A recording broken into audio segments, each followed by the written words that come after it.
Yeah, hell yeah. Okay. I'm going to go pee real quick. I'll be right back. Okay. No, hold it, Kurt. Yeah, right. One moment.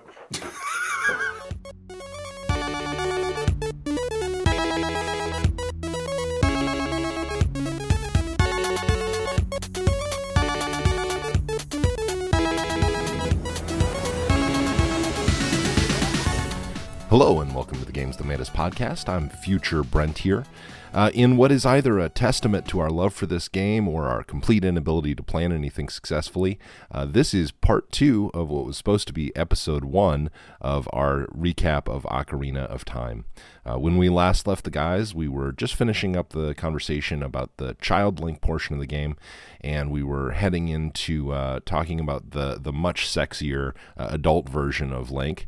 So I will leave it off here, and we will jump back to where we were 2 weeks ago. Hope you enjoy. Quote-unquote adult Link, even though I think he's only supposed to be, 15, 16? Like 17, maybe? Yeah, something like that. Yeah, he's... And, quote-unquote adult, no. I got a 17-year-old, not an adult. Link is awakened by an old man in the Chamber of Sages. He introduces himself as fucking Rauru, the spoiler owl. And reveals himself as one of the ancient sages that preside over the sacred realm. I'm going to put a link in the show description. Go watch the, oh my God, what is it? The, something about Ocarina of Time. Oh my God, I'll find it. There's a video. I'll put it in the show description, but I love it because Rauru goes, I've put you to sleep for 7 years so that Ganondorf could take over completely unopposed. Wait, I think I fucked this one up. Oh, the terminal montage. Terminal montage. Montage. Thank you. Yeah. Oh, wait.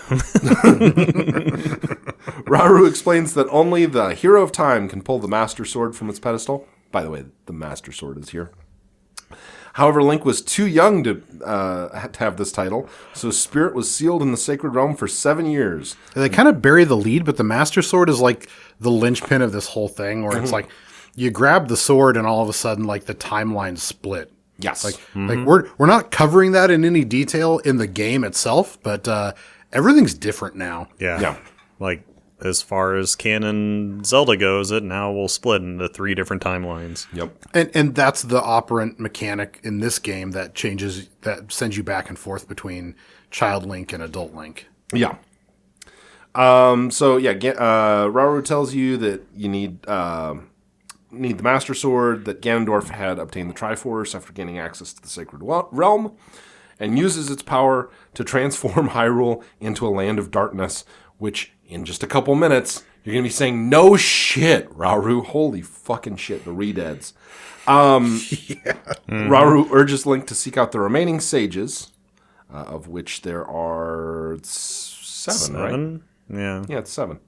And grant the hero his power in the form of the Light Medallion. So now we're going to dungeons and we're collecting more MacGuffins so that we can fight Ganondorf again.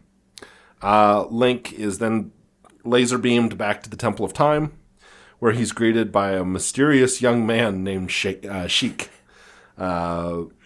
Sheik, who... You posted the perfect meme for this. Yes, I still love that man fills me with hope and other feelings. Like, deeply confusing. Yeah. Lee Lemon. This like, I'm joking about it, but it is actually probably fairly important to me becoming a tolerant and understanding person of different, like, gender and sexuality orientations, that I felt very confusing feelings for Sheik as a young man, because, yeah. And I've got a little figure of her on my, or him. I've got say them. Yeah. For now. I have a little figure of Sheik on my desk, and they watch over me, and it's great. Yeah, I'm going to give her a piece of my mind or penis. That's obscene, maybe. Exactly. Sheik is the last survivor. We were all 13 at one point. Yeah. One of the last survivors of the Sheikah tribe. He tells Link of Ganondorf's conquest over the last 7 years, and of the Legend of the Sages, and then urges the hero to awaken the 5 remaining sages. Basically, he says the same shit that Rauru did, but more poetic, because Sheik is very poetic and cool and great. Forest Temple! Forest Temple! Sorry, I got excited. So now We're going to go shenaniganery in the woods. we have to go through a bunch of temples. We have I've got 5 temples and 3 sort of mini dungeons to cover. So we start with Forest Temple. Our Best soundtrack, or best song in my mind, in the entire game. great Just music. it's That little, creepy. like, Yeah, editor Brent put it in. It's so good. And the ghosts as Creepy. Yeah. Oh, yeah. The pose. This is where you get the fairy bow, which is one of the really iconic things from this game. I feel like this was the first Zelda game to really make the bow a focus. You certainly had it in earlier games, Yeah. but this was the one where I was like, oh yeah, the bow became my principal weapon other than the sword and shield. I think with time it became like the second most important weapon generally in Link's arsenal. Yeah. Behind the Master Sword. Yep. Oh, and if I remember correctly, we're drawn to this particular temple because Saria, or Yes. a little bit more grown-up Saria, is just like, yo, check out this temple, it's dope as shit. And like, Yep. Like we're having a party out here in Yeah. the woods. Like we're also werewolves. Also werewolves. yeah, right. Come kill your mom, probably. Yeah.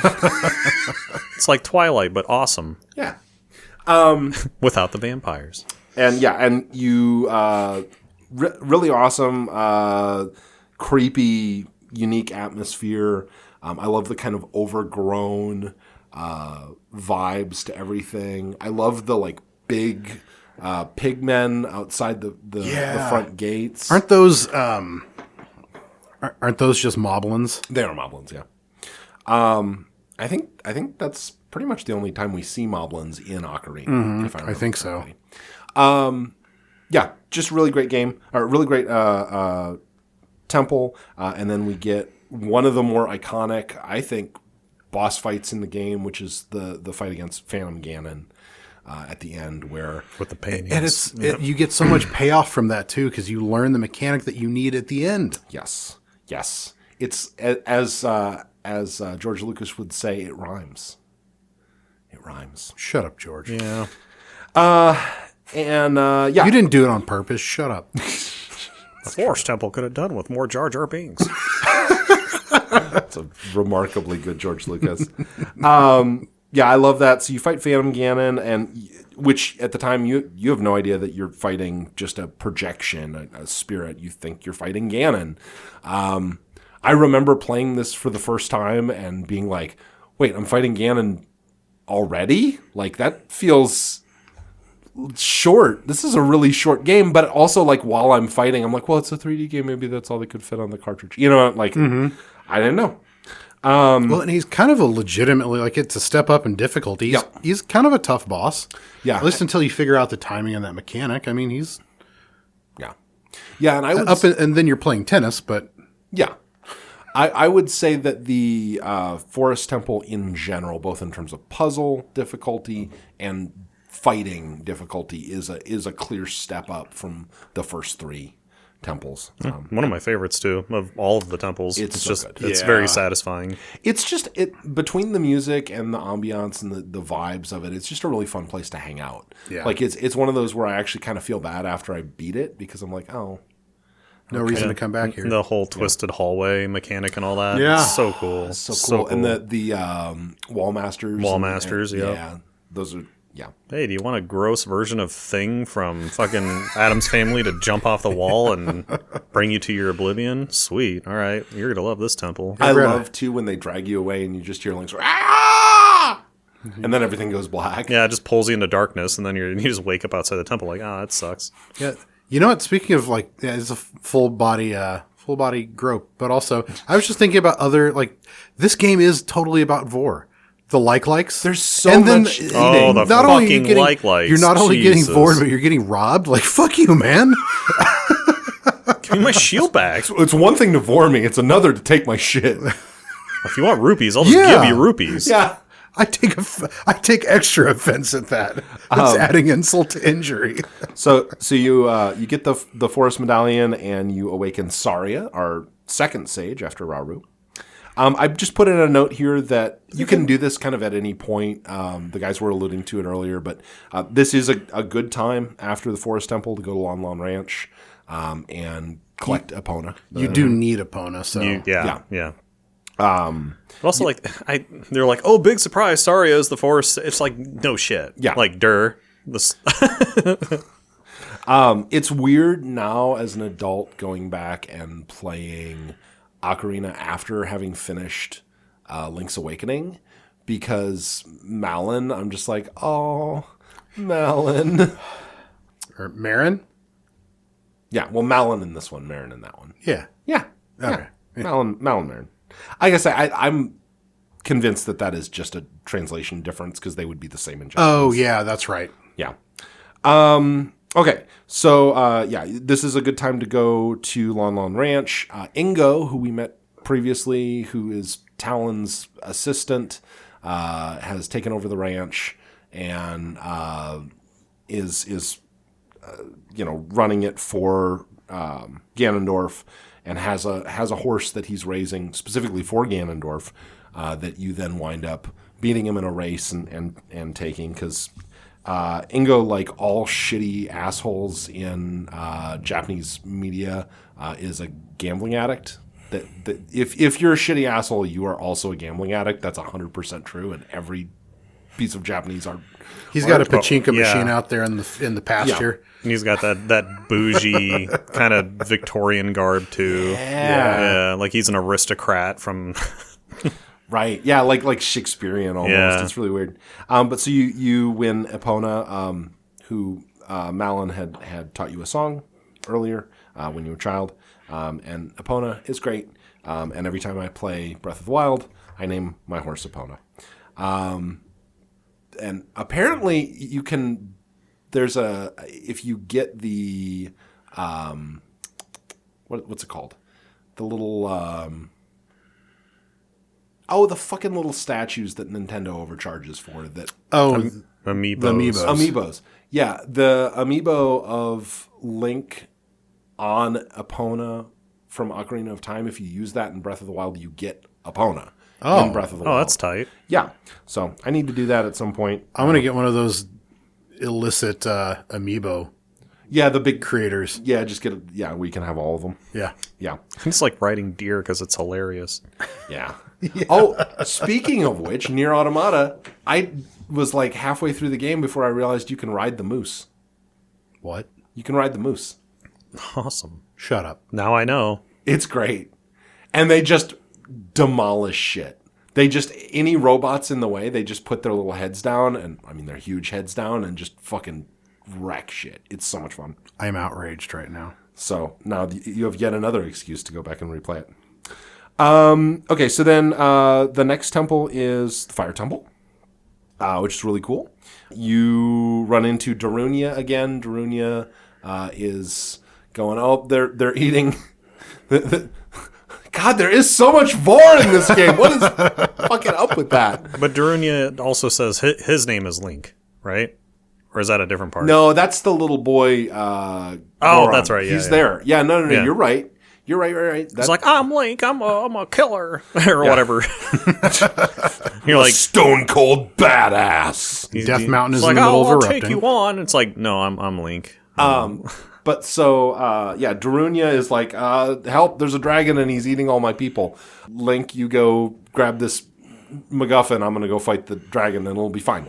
And you get the Megaton Hammer, which is super cool. I love the animation that Link has with it, where it's got like the little hitch in it, where he gets about a third of the way up and you can see that it's almost too heavy for him. And then he puts a little bit more into it and goes all the way over. 10 out of 10, no notes. And you fight Volvagia, who is my favorite boss in the game. You play whack-a-mole with a dragon, and it's so cool. And Volvagia's design is badass. Like he is a like Nordic style Verm dragon, where he's like one long, thin snake-like thing with the little hands. Super cool. Volvagia, recurring boss in the Ocarina or in the Legend of Zelda series. First temple where you have to have a specific tunic to stay alive. Oh yeah, you have to have the red fire tunic. Yeah, so you have to switch to the fire tunic, or else you will light on fire. Yes.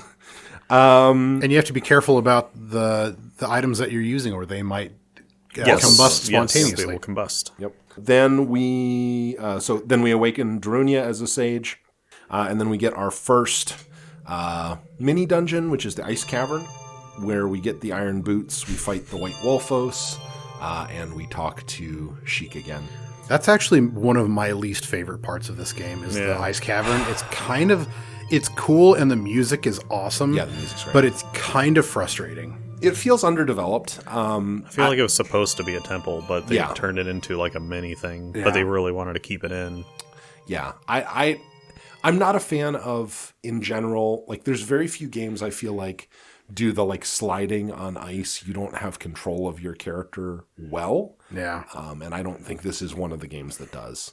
And I hate the fact that the way it chooses to punish you is with the big scimitar ice blades. Yeah. Mm-hmm. That it's like, okay, you made it so I couldn't walk, and now you're making it so that me walking the wrong way kills me. And it's like, this is unfair. This is there's very little of the ice cavern that feels like a fair challenge. It just feels like punishing. It's not very it's one of the only parts of this game that's actually not very fun in my opinion. Yeah. The iron boots at the same time are so important, though. Like, Yes. Brent proceeds to knock everything over. Fuck this. But the iron boots, though, are really like outside of your sword and shield, obviously, probably the most used piece of equipment. You know, obviously, like I said, besides your sword and shield. But what sets it the different versions of the game apart, though, is in the N64 version, to equip and unequip them, you had to fucking press start, navigate to the equipment menu, Oh, yeah. then select or unselect it. But if you had the 3DS version, you could just add it to your quick equip on your secondary screen. You could just, toggle it on and off, which made things so much easier because especially later on, like the whole point of going to the Ice Temple is you need it for the Water Temple. That along the you need the Fire Temple, you need the water tunic. Yeah, the blue tunic or the water tunic, so you can breathe underwater, but you need the iron boots to put you underwater. So very important temple, but I do agree with you guys. Ice Temple is kind of like, is this really necessary? Yeah. But I really think that they did that because the Water Temple is so fucking huge, they couldn't make this ice portion part of it because it was already so massive. So they decided to make it a separate thing. I just think that the ice cavern is just a little bit too extensive. I think it could have been a smaller encounter with more of a more focused approach to the same kinds of mechanics, and you could have made it arguably a little bit more difficult but shorter, and had a more effective approach to this. It's the same thing as like chasing Dompe through his little race to get the hook shot, or doing the little maze with the Sheikah eye. Yeah. To get I don't remember what that lead to, but like that whole mechanic, like those were shorter, in my opinion, shorter and easier. Yeah. But also like more atmospheric and more focused, more eye on the prize to get you to the next temple. Yeah. And more fun, therefore. Yeah. Yeah. But anyway, I think we focused on that. Yeah. But the iron boots, super important, but much better on the 3DS version where you can just add it to your quick equip so you don't have to go to the start menu. Better. Yeah. But yeah, it's obviously like going to be your most used piece of equipment in the entire game, and will come up in other temples too. It's not a one and done kind of thing, but so much better on the 3DS version. I can't hammer that home enough. The boots are the important thing, honestly. And I will have a slight note on equipment and a version of this game that I like almost as much as the 3DS version that I wonder if you guys have played. It's going to be like that so-and-so Bubsy visits hell again or whatever. No. No, God, no. Actually, I think I might have know what you're talking about, but let's keep going.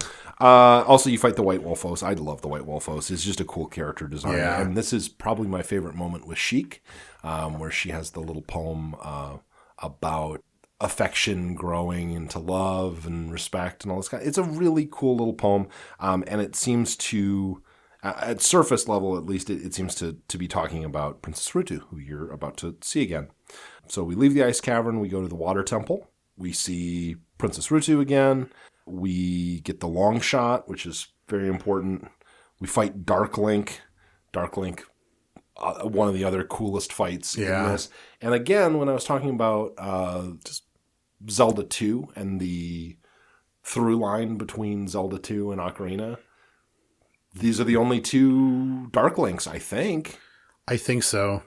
Yeah. Right? I don't know why everyone hated the Dark Link fight so much. And I think it's so cool. The Megaton Hammer. Just equip the Megaton Hammer and just swing it wildly. You will win. Yeah, that too. You've got a few or the power up magic swing. Mm-hmm. But I always found if I didn't want to use up my magic or whatever, just fucking Megaton Hammer. Just keep swinging it. Just keep keep swinging it. He won't do shit. If you just keep nutting in his face, it's fine. There it is. But we got there. We need to get into the notoriety of this temple, though. Yeah. So this is the one that like even at the time, people were like, "Oh, the fucking water temple," and I understand why, right? Because there's really two moments. There's a central pillar that has a switch that's not well marked, and you really have to like kind of know that it's there to see it. And then there's also a key that's in kind of a weird and hidden spot. Yeah, and one of the mechanics that some of the later versions that you'll probably talk about make easier is the free looking. So to be able to look around on a plane of vision that's not directly in front of Link. Well, you can do that in the N64 version. No, I know, but it's kind of a pain, and like you don't always. It's not intuitive as a command or a control scheme. So the rest of the combat's fine, but like there are elements of this that don't work well. So if you're not taking the time to periodically look in the third dimension, then you may miss things. Yeah. This is a thing that separated me from a lot of my peers at the time, like that people hated this temple. Whether I lucked out or whether it's just like it's who I am, I never had trouble with this temple. I like the layout of the original version of this temple. Yeah. I think they made improvements, but I don't have a problem with it. Remind me to love you a little less. Better. Okay. The 3DS version is better just by color coding. Yeah, doing that and with that central tower you're talking about, with that platform that raises up and down, when it raises up and down, they added that extra little camera angle cutscene where it shows that hole underneath the platform being exposed, where they don't do that in the N64 version, where that's where a lot of us as kids failed because we had no idea that was there. And I loved it how we brought it up earlier, terminal montage, and that video, it shows him going through that same thing over and over and over again, not noticing that platform, when it raises, it exposed that hole underneath. That was the biggest thing everybody never noticed. God, and this was like not pre-internet days, but like game FAQs and stuff was still super, super new. If you're like IGN just didn't exist. Yep. So the amount of information you had out on the internet was very minimal, if existent at all. Yeah. You know the part of this temple that I hated the most? The fucking tunnel with the clam. Is there a way to not I didn't have a problem with that. If you throw on the boots and pretty much hold the shield button immediately, you'll land, the clam will bounce off of you, and then you can fight it fairly. But if you don't, and a little bit of luck. Yeah. The part of this game that I never hear anybody talk about as being annoying as fuck, but is the part where you have to hook shot from one platform to another as they're falling down. Easier on the 3DS version with the motion control. The motion controls really fix it. Yes. But with an N64 controller, with how imprecise that analog stick is, I cannot tell you how many thousands of times I would be fucking perfectly centered and then like drop out. And fall off the fucking platform. So annoying. There's problems with this temple. I mean, like, but I don't think it is the monument to bad level design that I think it's often held up as. Yeah, and a lot of it is knowing where and how to push the blocks in certain hallways. Yeah. A lot of the frustration comes to parts where, it's a T intersection. There was originally like a block on one side. Well, now I have to run like partially through the level, so maybe have to raise and lower the water again to get back in this hallway so I can push it back to the opposite direction so then I can open up the other side of the T intersection. It's a lot of backtracking. It actually, one of the things that I think is funny is a lot of people praised the dungeons, I'll call them, in Breath of the Wild. I heard a lot of people say that it's like, what are the something beasts? Yeah, but you guys know what I'm talking about. Yeah. The dungeon analogs in Breath of the Wild, and like they felt like the Water Temple to me. It's a lot of just like circling around the same spaces. Move it like, okay, let me move it 25% here, then go do this, and then move it another 25% and go do that. It felt like the same kind of level design as the Water Temple. For whatever reason, it does not feel that way to me. Okay. I really like the, what are those called? The, not mythical beasts or not. All I can think is, so we just went and saw a theater performance of one of J.K. Rowling's things. I think they're called the Guardians. And now I've got Fantastic Beasts stuck in my head. Oh. No, the Guardian Beasts, I thought, or something like that. I don't remember.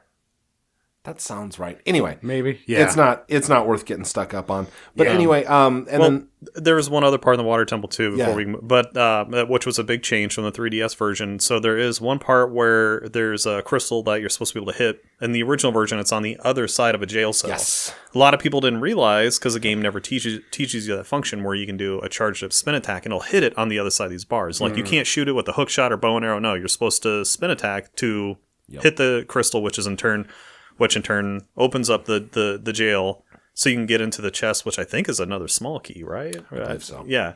Well, on the 3DS version, they just straight up put it on the side you're on. So you just run up and hit it and run in. There's another way to get that key, too. I think a bomb can do it. That might be it. Yeah. That makes sense. But it's on the other side of the jail cell. So everyone thought like, there should be a secret bombable wall somewhere in the temple that leads to that room. And then you can hit the crystal and it'll open the thing so you can get out. Through the, out through the indoor. And in through the outdoor. Yeah. Giggity. The last boss in this, or the boss in this is Morphos, who's really cool. He's super easy. Yeah. Like you just hook shot his little body, pull him out and smack him with the sword. Yeah, he's one of the... Sit in the corner, have your shield raised. When he gets close enough, hook shot him, pull shit, hit him with the sword. That's it. He's one of the couple that you can basically like one or two... I think you can two-phase him. Right? Yeah, I believe so. Yeah, yeah, that sounds right. Then we get another. If you're fast enough and if you can pull him on the platform, if you hook him with a hook shot and he drops back in the water, it's like, that's a wash. Yeah. You gotta do it again. So, but I know what you mean. I think if you get him just right on a platform, you can really fuck his steez. Yeah. Then we get the other mini dungeon, which is the bottom of the well. Really cool intro. Yeah. To the bottom of the well.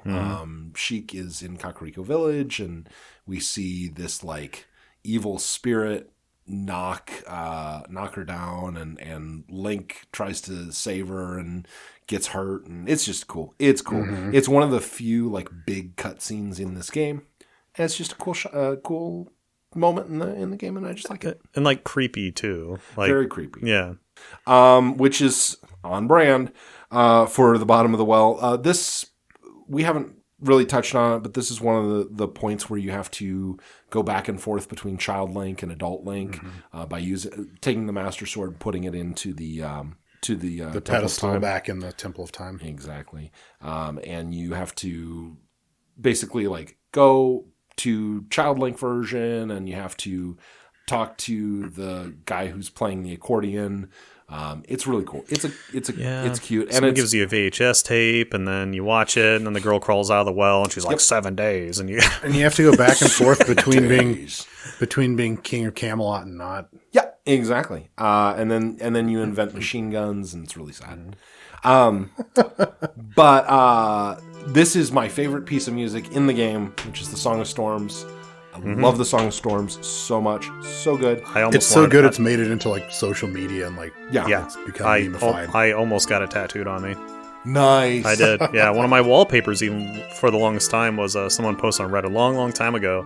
Where they came up to like this intersection and somebody had like on with chalk drawn out the Song of Storms like on the sidewalk and I like the caption was like, I guess it's gonna rain today. That's sick. That's so cool. I'm gonna mention him again. I think it's him. I'm gonna mention them again at some point in the next 2 episodes. But there is a individual who you can look up their stuff on Spotify and YouTube that goes by Rifty Beats, and Rifty Beats has a lo-fi hip hop remix album of the whole Ocarina of Time soundtrack called Lo-Fi the Lost Woods. That shit's so good. It's so good.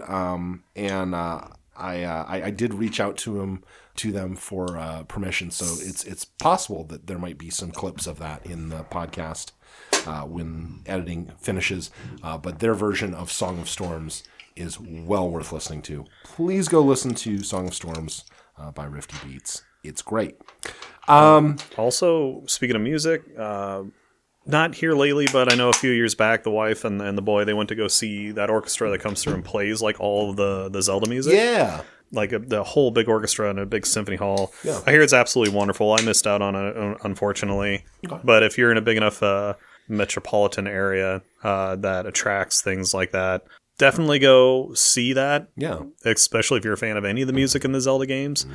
Because seeing it in person with a full orchestra doing it is like when you play the earlier games, they're using chiptune, whatever it is available. But to hear it how they actually envisioned it before they had to simplify it, it's well, obviously a lot more. It's larger and more bombastic. Sure. But Not even to be and it swells. It really swells at certain points, and it gets your heart racing. It's really fucking cool. Not even to be like shitty, but is like kind of transcendent. Yes, because I lament that I have yet to, and maybe never will have the opportunity to go to like a symphonic presentation of like Chrono Trigger music as well. But like I would love. Like Zelda music is also like right up there, like Zelda's Lullaby and like those tunes. Some of like the key tunes that have stuck with the series for like its entire history are really like they're moving, like you kind of alluded to. So and really just go see any symphony. Like I saw 50 Years of James Bond not too long ago. That was tight. Yeah, where they did like a bunch of Bond music, like with the full symphony and professional singers and stuff, like in front of you. It was so cool. That is cool. And I know you want to talk about music more in the next one. So yeah, I didn't mean to. No. I think it's appropriate. Derail us. Appropriate, you son of a bitch. For, I do what I want to talk about things as they come up, and we can, the other one will come out 2 weeks from now, so it'll be fine. People will forget. Why are you whispering? I don't know. Okay, I want to let's go back to Bottom of the Well though, because so first off, the lens of truth is the main item that you get in Bottom of the Well.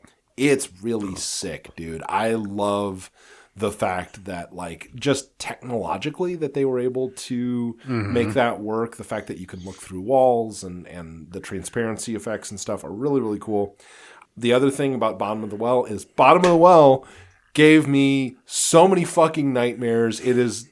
This is the other part that I alluded to earlier, that if they ever did a full modern remake of this, they'd have to tone it down, because Dead Hand, the boss in Bottom of the Well, is fucking terrifying with his creepy fucking grin and his weird slug body and his giant hands that come and grab you by the head and strangle you. Yeah. Fuck, dude. Little more of a difficult boss. Some people have problems with them. Some people don't have problems with them. I'm kind of in the middle. It really depends on the version. Yeah. Because there are parts where it's heavily arrow based and you have to be accurate to stun them. Where on the N64 version, pretty difficult. 3DS version, really not so much, because you can use the ref stick control along with fine motion controls, to zero in quicker with a little more fine accuracy. It makes it a lot easier. So well on the 3DS too. And that, and also with the quick equips. Yes. being able to turn the Lens of Truth on and off, also without having to go through your fucking menu every time, also makes the fight a lot easier if you want to switch back and forth between different weapons and whatever it is you're using. That is something that I'm surprised they didn't do better with in the very beginning on the N64. They had enough options on the controller to make switching your inventory, your equipment faster. Yeah. And that's something I think I keep touching on episode 2 content too much. I was going to say, we're going to talk we had about options. We're going to talk about, we'll get to that. We're going to talk about the control scheme and why I remain puzzled by the N64 Ocarina of Time control scheme for all sorts of reasons. Yeah. So, Dead Hand, fucking terrifying. Then we've got the Shadow Temple, where Impa is our sage. And I don't remember, is there any like major pickup in the Shadow Temple in terms of like new items? I mean, you get the Lens of Truth, but that's kind of before the well. Yeah, I was gonna say that's bottom of the well. But it's almost part of the temple. It's just like you're accessing it earlier in the timeline, and then basically going back to the temple from like the temple side. Yeah. Right. Yeah, I don't think there's any new pickups though. Is there? Probably. So. Well, if I had I'm trying to remember if an upgrade to the power bracelet, if that's now or if that's in the Spirit Temple. But also the only ones left besides like any power bracelet upgrades would be the floating boots and the mirror shield. Yeah. But I think all of those are Spirit Temple. I'm pretty confident. Yeah, I think so. Yeah, so floating boots are like the. Yeah, what are they called? I don't know. Wing boots. Wing boots. Yeah, that's right. I think you get those either in. That's also Spirit Temple. Spirit Temple, sure. yeah. And the mirror shield. And the mirror shield is. Oh, that's right, because you get that before. Yeah. It's like the fucking creepy ass mirror shield with the sad face in it. Yeah. But so Shadow Temple, you fight Bongo Bongo, who's pretty, again, kind of iconic. That's the moment where this game is absolutely a rhythm game. Yes. And obviously the inspiration for Donkey Kong Country Jungle Beat, which, as we all know, is a horrible Cthulhu-esque monster of a game. And then... But wait, pro tip. Another good thing for the 3DS, quick equip. Turn on the iron boots so when he's banging on the drum, he doesn't throw you up as high and can't throw your aim off as high. That's a good idea. So just wanted to throw that in there. Get good scrubs. No, that's a great idea. Okay. And then Spirit Temple. No, I glossed over. There is the whole Gerudo Valley sequence. There's inside of the Gerudo camp is kind of its own like mini dungeon. You're revisiting like the sneaking section of like Hyrule Castle and as young Link. And you're fighting the Gerudo assassins, which is really cool. One of the coolest parts of the game. Yeah, I just love it. It's awesome. But Spirit Temple, where you have Deus Ex Machina Sage Nabooru, who is like the least developed of any of them, and we get the Mirror Shield, like we mentioned, which is the least developed equipable in the game. Which is like a recurring thing in the Zelda games. Use it for one temple and that's it. Yeah, and it's like the Mirror Shield is such a cool item, and they never use it. And like reflecting light is a whole component of this temple, but then you barely use it going on. I wonder if that was a technical limitation to do. I just wonder. Well, I feel like they bring it back in the later Zelda games like Breath of the Wild and Tears of the Kingdom, where they have light reflecting mechanics so that you can use mirror based objects to reflect it, but not inherently a shield. I wish to do so. And this is actually a good idea for like an indie developer. I think you could have a whole game around like a mirror shield like. Dude, you could do like you could do like the Four Swords adventure thing, but just like mirror shield mechanics between different links. Like that would be awesome. Yeah, that could be really fun. Cool. Also, Spirit Temple boss is one of the coolest. Twin ones. Rova. Yep, I was. They're so fun. Yeah, I love Twin Rova. I love the like fire and ice kind of mechanic, and the mirror shield. While it's not used very much in the game, is used very, very well in its temple. It's like it's also reoccurring Zelda characters too. Yep, Twin Rovas is appears in other games as well. It's like fighting Masa and Mune in Chrono Trigger, Yes, actually. very much, yeah. You fight them separately and they combine, and then you have to fight the tougher version. Oh, I almost passed out. You're such a dork. Dude, you're I'm sorry. I just get salty. I had a joke and Chrono it dissolved in my brain. You're on a retro gaming podcast. You're absolutely right. Also, I feel like everything circles back to Chrono Trigger on this fucking show sometimes, though. For better or for worse, it doesn't matter. It's like everything is Cronenberg Trigger. Everything is Cronenberg Trigger. Okay, Fair enough. So now we've awakened all the sages. Link, the hero of time, returns to Temple Time, encounters Sheik. Sheik tells Link another legend of the Triforce passed on by the Sheikah. Triforce itself is a grand scale that measures 3 virtues, blah, blah, blah, blah, blah, blah. Wait. You forgot the reveal after the Spirit Temple, though. Huh? Which one? Who Sheik is. Oh, that's coming. Okay. Yeah. But yeah, basically, Sheik tells Link about the fact that the 3 Triforce elements represent, what is it? Power, courage, and wisdom. Mm-hmm. Right? And that, which I love too. This is a recurring thing through the Zelda series, that it's like there's always a Link, there's always a Zelda, there's always a Ganon, a Ganondorf, and they always have those 3. And they always represent the same ideals. Yep. Honestly, I think it's like there's a philosophical element to this that I will touch on in the next episode, and it's part of like why this game is important to me too. Yeah, absolutely. This is when we find out, as Kirk was alluding to, that Sheik is actually Zelda. Bum, bum, what? Bum. Since when? and can I just say, Nintendo, why? Why do you want to hurt me? Why did you give Zelda her own game for the first time ever in Echoes of Wisdom and not make her a badass ninja like she was in Ocarina of Time? Agreed. I keep thinking about that. Ever since you mentioned it, like I kind of obsess about it in terms of the Zelda universe. It's so frustrating. They really just don't want her to be a badass warrior. They just don't. And it's like, why the fuck not? Like, she's out here making copies of beds, and like, she's way more badass than Link is in this game. I'm telling you, man, I'm coming for you, motherfucker. I'm telling you, we just need to fly to Japan and just start beating the shit out of the people at Nintendo headquarters, just throwing them out windows. Like, what are they going to do? They're they're tiny Japanese people. Like, obviously, just stiff arm one into the ground and punch the next one. And they're little adorable cops with their whistles or rape whistles or whatever those are. Look at them try to stop us, and we'll just like fucking punch one in the neck and throw him into a copy machine. Obviously, Shigeru Miyamoto is just going to be standing in the corner, like, furiously chain smoking and watching somebody eat someone. But all of us, oh god, it's just like that. You know what? I don't want to go to Japan and fight people anymore. That'd be terrifying. Meme of the guy with the cigarette in his mouth and the eyes. Wait, which one of us is eating someone? I'm assuming that's us doing that when we show up. I don't want to eat anybody. All of us 6'2" plus monsters showing up in Japan to start assaulting people. Like we're basically like small scale Godzilla. It's true.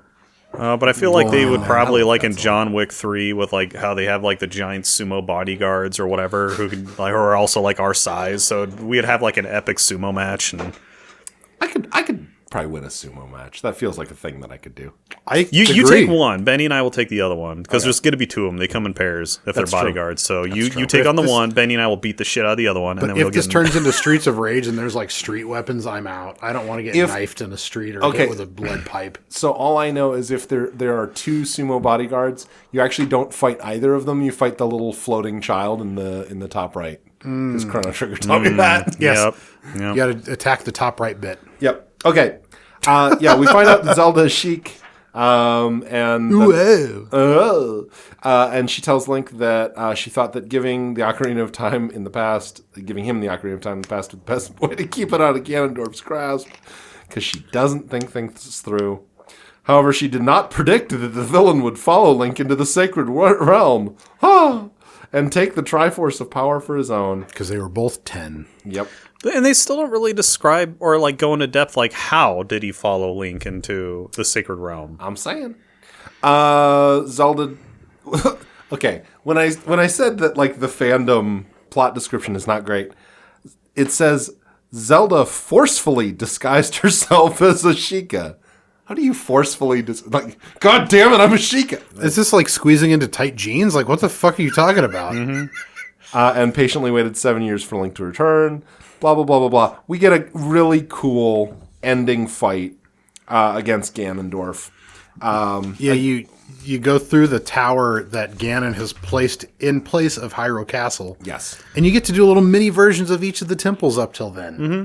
It's cool. So cool. But also, I think in the Spirit Temple, you get like or is it slightly after the Spirit Temple, you get the final upgrade to the Power Gauntlet, so you can lift like gigantic multi-ton fucking boulders, and every time you lift one, there's like a cutscene because it is like that's 100-foot tall boulder, and you're just like, cool. I'm gonna German suplex this shit behind me. Yeah, he just chucks that giant pillar, doesn't he? Mm-hmm. That's right. Yeah, which opens up a lot more weirdness and fun stuff.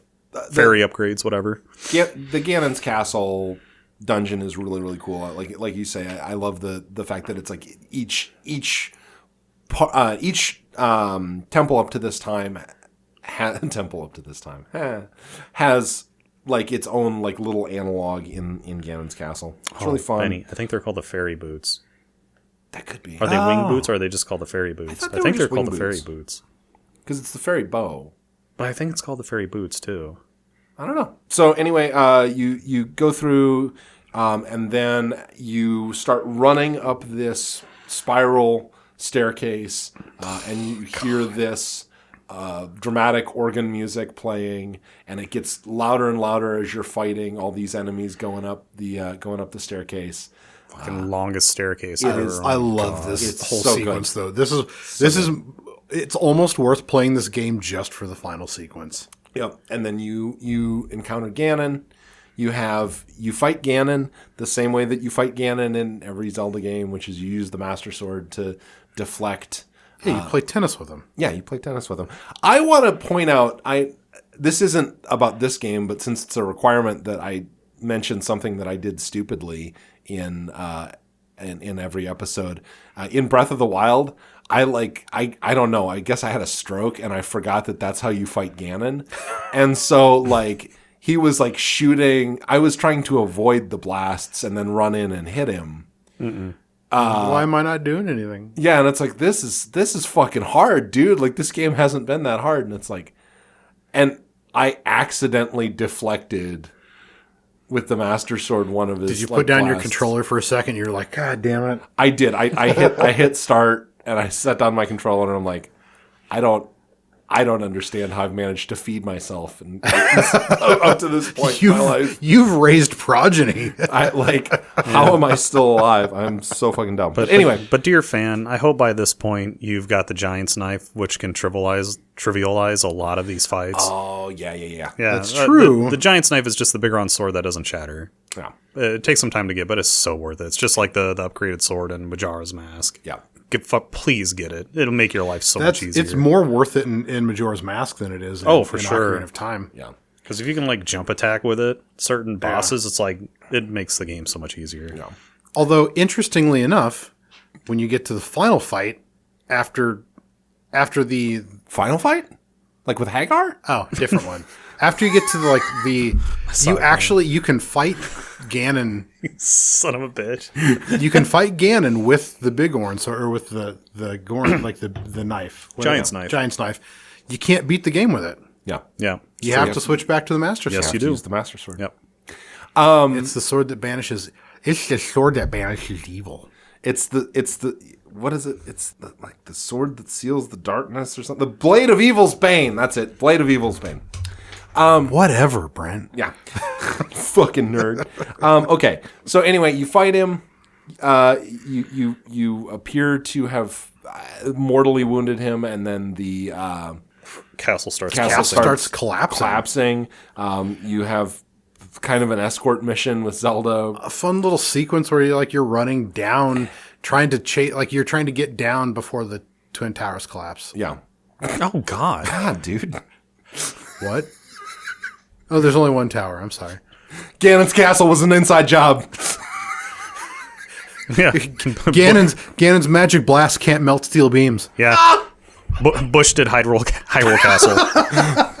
I'm so sorry. So anyway, This is even before 2001. Yes. You get to the bottom. Well, where'd they learn, Benny? You have another... Wide-eyed look at me like, I'm just going to keep going, whether they're with me or not. You have a final fight with... not Ganon, but... No, not Ganondorf, but Ganon. The evil pig monster makes his return. also known as my stepmother. And it's badass. And It's super cool. And you're the conceit of it is that you're trying to basically whittle down his strength while Zelda prepares the magic to seal him away. It's really, really cool. The 6 sages come back to help Zelda, and you win. And that final moment, that final sequence where like When you Link jam a sword right in his... slashes him, and then it's so over the top and great. Where he like the final moment, Link makes a couple of like cross slashes, and then just straight like thrust the sword straight into Ganon's face, like right into his head. So that's how it ends, and it's so like way to not pull punches. Yeah, I love that. And then we get a sequence that is incredibly important for me and for the Zelda series, and is one of the reasons why like this. So if you don't know, the Links plural that are in the Zelda games are not all the same Link. If you read like Hyrule Historia or any of the other like big like things that Nintendo's put out, there's lots of Links, and this Link is known as the hero of time. He's the one who gets the shit kicked out of him the most. He's arguably like one of the sadder characters in video game history. Like the Twilight Princess. Twilight Princess Link is like, man, he got the raw deal there. Fuck. But so Princess Zelda says goodbye to Link. He puts the Master Sword back in the pedestal, closes the door of time, and returns to his childhood. But he returns to his childhood before he met Zelda, meaning that Link has had all these experiences, but now he doesn't have Navi, and he doesn't know any of these people. He doesn't have any of his friends. He can't go back to the Kokiri Forest because he's a Hylian without a fairy, so he'd turn into a Stalfos if he went back. So he knows no one. He can't go home. He's completely alone. End of game. We'll see you next time. Yeah, so all alone and sad, and he's gonna be the hero's shade later on. Which brings us to the only other point that I wanted to talk about, which Benny alerted you to. It's fucking Swedish chef. God, God, is that what I've sounded like this whole time? Since 30 some episodes. Actually, didn't realize. Yeah, Benny is actually just the Swedish chef. No, so this Benny alluded to it earlier that this game forms sort of the breaking point between 3 different timelines within the Zelda universe. All canon. All canon. Mm-hmm. Canon. The adult, child, and downfall timelines. Downfall is if Ganon beats you. So there's actually 2, like if you look at it programmatically, there's 2 select statements here. There's, does Link triumph or does he not? And is this the adult timeline after he triumphs or the child timeline after he triumphs? Exactly. Or is this the triumph where he just gets high and just sort of wanders off? That's what I call the third one. So that's what it kind of is. Isn't that the he triumphs and then he's the adult Link? I think. Yeah, but I like calling it that because it's true. He's like, well, no one here knows me. I'm not loved. I'm going to go to this other town and I'm going to start this other adventure with this Oh, wait, no, that's right. It's child Link. That's my bad. It was the other one. I also, sorry, going back to Nier Automata for just a second, there's an ending that you can get in that game where you don't go the right direction, and the credits roll and it goes, A2 felt like today was a really good time for a nice long walk, and while she was refreshed by it, everyone in Pascal's village died. I'm like, Jesus! I just went the wrong way, dude. That's great. Yeah. Yeah, divides it into 3 timelines. So everything except for Breath of the Wild and Tears of the Kingdom and Echoes of Wisdom. Basically the new Switch games. Well, so that's where so it's called like colloquially like the converged timeline. Mm-hmm. So like Breath of the Wild and Tears of the Kingdom is the convergence of all those timelines, supposedly. Like I've also heard it takes place before all of this too. Like long before. I don't know that Nintendo has confirmed anything. So that's, I don't think that timeline is confirmed, but like that's why I'm saying like colloquially it's called the converged timeline. I don't know that I can say colloquially. That's okay. That's all right. I just imagine lots of cloacas. Well, like Rutus. Yeah. Hooked on phonics. I'm from Texas. We didn't have that. I don't know how, like, I don't necessarily know how you like converge timelines, although maybe like it all ends up the same way. Cause like Tears of the Kingdom and Breath of the Wild are so far in the future that like basically like a whole civilization, like it's like the Futurama, like aliens coming and leveling the planet and like rebuilding a thing where like. That's also why a lot of people think that those games take place before all the events of this. But I feel like when you look at the timeline that they've established that is canonical with like Skyward Sword, that or like the whole Earth is flooded and shit, or whatever planet they call it. Like, but like Skyward Sword is like definitively the beginning. Yeah, that's like timeline supposed to be the first one. I think it makes sense that way. Unless it makes more sense to you the other way, but I think that Tears of the Kingdom is like an end game timeline, whereas like. I guess we'll just have to wait and see as more games come out, where we'll have more hints on where they land. Tears of the Kingdom, or as I like to call it, you got Kerbal Space Program in my Zelda. Yeah. So much fun. All right. Do you guys have any closing thoughts on the plot before we finish up this episode? I'll just say really quickly, like, this story... I don't know. I like it. I hold it very, very close to my heart. There's a lot of these characters that, despite, or maybe even because of the fact that they're not all super well fleshed out, and it allowed me to kind of inject some of my own emotion and personality into it.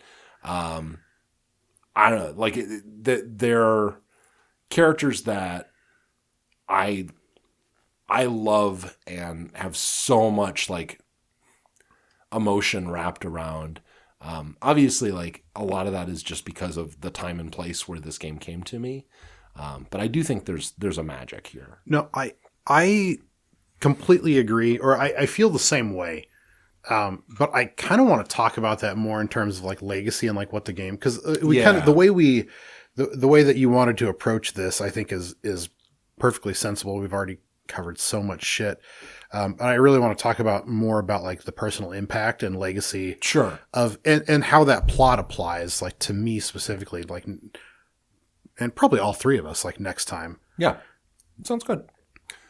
Kirk, anything else you want? I just, it's weird now being an adult and looking back on it and how when we were playing the game, we didn't realize we were playing a game that was responsible for splitting the entire canon Zelda into 3 different timelines. Absolutely. Like we really didn't know, like we didn't, probably because we were kids, but also, I mean, I don't even think Nintendo had the foresight of that. I think that's true. Yeah, but still, it's like looking back at the legacy and seeing how it effectively splits all of Zelda into 3 different timelines and getting to experience that firsthand when it first came out it's pretty cool. Yeah. It's pretty fucking cool. It's a basic plot, but it's a very well done version of like the hero's journey. Absolutely. Hero's journey. I could slur my words. You'll match mine. It's formulaic, but it knew exactly what it was doing. Yeah. Absolutely. All right. Well, hey, we're going to cut it here for today. We'll be back with a second episode on everything else about Ocarina of Time, the gameplay, the sound, the graphics, our kind of closing thoughts, our feelings on the legacy of the game. And I want to, just put a bow on it with that episode. So if you like what we're doing, please go ahead and reach out to us on Discord. Check us out on Spotify, Amazon Music, YouTube, obviously. Kirk's got an awesome episode up for February and has one coming out for March as well of This Month in Gaming, which you guys should watch if you're podcast-only listeners. Go check us out on YouTube for that. Yeah, we really appreciate you guys listening and interacting with us and just being a part of this stupid fucking thing that we're doing. It means a lot. So, until next time. Thank you to all of our fan. Thank you to all of our fan. Yeah, without you, we're just breathing on electronics, so. Which I do anyway. Mm-hmm. Sexually. Heavily breathing. Yes.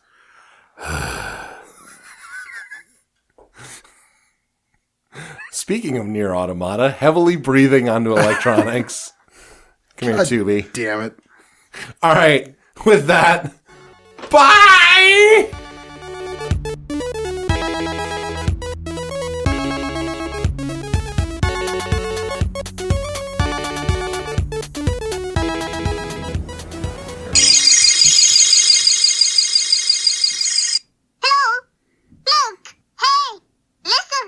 Watch